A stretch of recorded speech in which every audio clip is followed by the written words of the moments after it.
Hi, and welcome to 3 Things in 3 Minutes. I'm Nersi. Today we are looking at Newton from Cranio Creations. It plays 1 to 4 players and plays in 1 to 2 hours.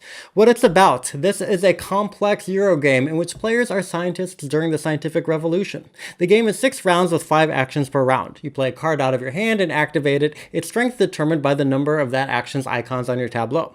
You move around a map of Europe or a literal technology tree to gain bonuses, shelve books to fill rows and columns for income bonuses, and buy new cards because at the end of each round you have to sacrifice 1 card to gain a permanent bonus icon in your tableau. After 6 rounds, the scientist with the most points wins. What I like, as has become the standard for many Euro games, this game has a tremendous variability in its setup. Considering that this game is a heavy puzzle of optimizing your actions, the variability creates a new complex problem every time you play, even though the randomness of the paths and routes can make some strategies less optimal than others based on how they get set up.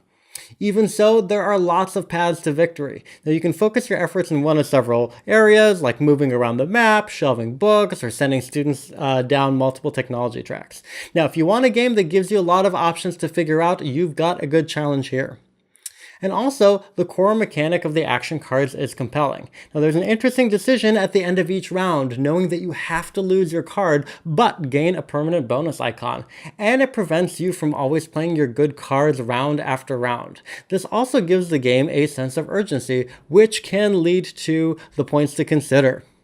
Now, the action cards have a lot of weight in this game. They determine what you can do round to round, and since you lose one each round, you have to make sure you're buying enough to keep up, which can create some sense of distraction.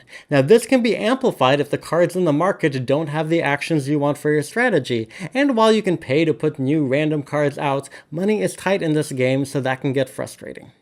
There are also a lot of mechanics going on and a large number of strategies to get you victory points. Now, if you love heavy, brain-burning Euro games, there's a lot to sink your teeth into, but it'll definitely take a few games before you can fully wrap your brain around this one.